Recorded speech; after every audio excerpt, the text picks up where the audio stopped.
एक जूस बेचने वाला अपने ग्राहकों को दी गई आकृति में दर्शाए गए गिलासों में जूस बेच देता था।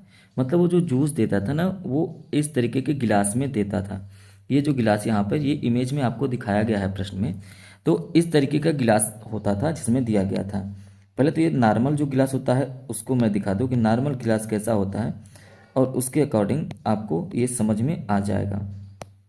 देखिए, ये आपके सामने नॉर्मल गिलास है। अगर आप जूस पीने जाएंगे तो आपको इसी तरीके से इसमें जो है जूस भर के दिया जाएगा। लेकिन होता क्या था, ये बेलनाकार गिलास था जिसमें व्यास जो था उसका 5 सेंटीमीटर था। मतलब यहाँ से यहाँ तक की जो दूरी होती थी वो 5 सेंटीमीटर का था। मतलब अगर इस इमेज में अगर आप देखें तो वो जो दूरी है वो कितना है, यहाँ से यहाँ तक की दूरी बताया जा रहा है कि ये 5 सेंटीमीटर का है। अब ये व्यास कैसे हुआ, क्योंकि अगर आप ध्यान से देखें तो ये एक वृत्त बनाता है, और ये जो वृत्त है ये ऊपर भी है और नीचे भी है। इसी तरीके से ये बेलना बना हुआ है। तो इस वृत्त में ये केंद्र हो गए, यहाँ से यहाँ तक एक त्रिज्या, यहाँ से यहाँ तक एक त्रिज्या, तो टोटल मिलाकर एक व्यास बन गया। और जब ये व्यास बन गया तो कहा जा रहा है कि ये व्यास जो है ना वो 5 सेंटीमीटर का व्यास है। ठीक है, यहाँ तक तो कोई दिक्कत नहीं है। लेकिन आगे कहा जाता है गिलास के निचले आधार, ये जो निचला आधार है ना, यहाँ पर एक उभरा हुआ अर्धगोला। अर्धगोला का मतलब होता है एक जो गोला है इसको आधा अगर काट लें, अगर आधा काट लें तो यहाँ पर गेंद, आधा कटी हुई गेंद तो देखे ही होंगे। जब गेंद होती है तो वो अर्धगोला इस तरीके से बना जाता है। तो ये क्या करता था ना, इसको उल्टा करके, मतलब ऊपर वाला जो हिस्सा होता था इस तरीके से, ये इस तरीके से जो हिस्सा होता था ये यहाँ पे चिपका देता था। तो यहाँ पर देखिए इस समय तक अगर आप देखें तो यहाँ से यहाँ तक की ऊंचाई है। अगर आपको जूस मिलेगा तो इतना पूरा का पूरा गिलास मिलेगा, जो कि गिलास की ऊंचाई 10 सेंटीमीटर है। तो यहाँ से यहाँ तक की ऊंचाई कितनी है, तो आप कहेंगे 10 सेंटीमीटर की ऊंचाई है, और इतना हमको जो है गिलास मिल रहा है। लेकिन आपको पता न चले इसलिए उसने क्या किया, एक अर्धगोला यहाँ पर उठाया और यहाँ पर इसके पीछे लगा दिया। अब जब ये अर्धगोला यहाँ पे लग गया तो अगर आप ध्यान से देखें तो अब आपको जूस कितना मिलेगा, यहाँ से तो भरा हुआ दिखाई देगा, लेकिन अब यहाँ पर ये इतना ही भरा हुआ दिखाई देगा, जिससे कि ये आपको बाहर से देखने पे लगेगा कि ये जो है जूस तो भरा हुआ है, लेकिन अंदर से ये जो स्पेस यहाँ से यहाँ तक का जगह हुआ ये तो खाली हो गया। मतलब कुछ ना कुछ वो घपला कर लिया।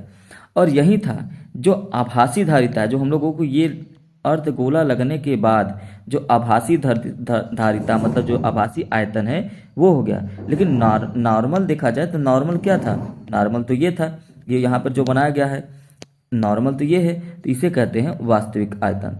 इन्हीं दोनों को आपको पता करना है कि ये अर्धगोला लगाने के बाद कितना आयतन हुआ, मतलब हमको जूस वास्तव में कितना मिल रहा था, लेकिन वास्तविकता में कितना मिलना चाहिए, ये दोनों आपको बताना है।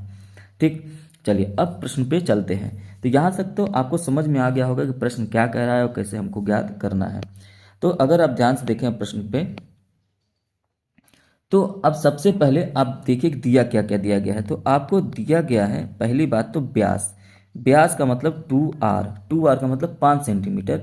तो आप कह सकते हैं कि जो त्रिज्या है 5/2 सेंटीमीटर दिया हुआ है।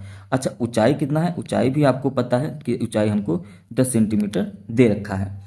ठीक है, अब अगर आपको वास्तविकता में देखना पड़ेगा तो बेलन का जो आयतन होता है वही तो वास्तविक में गिलास है। तो आप कहेंगे कि, आप क्या कहेंगे कि बेलनाकार की वास्तविक धारिता, या तो कहिए कि गिलास की वास्तविक धारिता। आप धारिता का मतलब आयतन समझिए, है ना। प्रश्न में धारिता दिया है तो धारिता लिखिए। गिलास की तो इसको लिख लेंगे कि πr²h हो गया।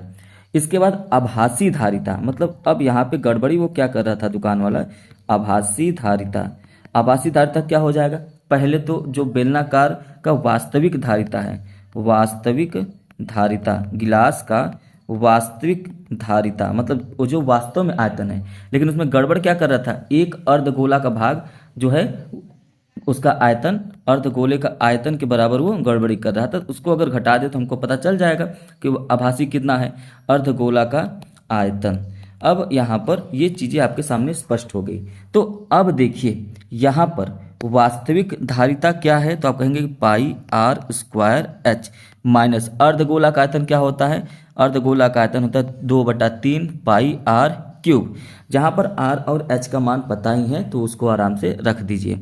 तो पाई आर स्क्वायर एच है, तो पाई आर स्क्वायर दोनों में कॉमन है, तो पाई आर स्क्वायर कॉमन ले लीजिए, यहाँ पे एच माइनस 2/3 आर बच गया। इसके बाद आगे बढ़ते हैं, क्या हो जाएगा, पाई आर स्क्वायर तो है ही, तो सबसे पहले पाई का मान होता है 22/7, आर का मतलब हो गया 5/2 गुणे 5/2 क्योंकि पाई आर स्क्वायर है। ब्रैकेट में एच का मान है 10 माइनस 2/3 गुणे आर का मान है 5/2। तो यहाँ पर आपने पूरा का पूरा मान रख दिया है।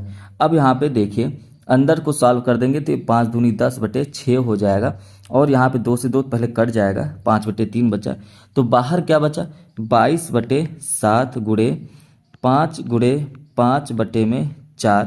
अब यहाँ पे आप देखें तो इस 2 से 2 दूनी 4, 2 11 में कट जाएगा, और इधर क्या हो जाएगा 10 माइनस 5/3। और आगे चल के सॉल्व करेंगे तो ये हो जाएगा 11 गुणे 5 गुणे 5/7 गुणे 2 मतलब 14 गुणे ये हो जाएगा ब्रैकेट में 30 माइनस 5/3। अब ये क्या हो जाएगा 55 गुणे 5/14 गुणे ये हो गया 25/3। तो यहाँ पर अब जब इसको टोटल सॉल्व कर देंगे तो ये हो जाएगा 163.54 सेंटीमीटर क्यूब, और यही आपका आंसर हो जाएगा।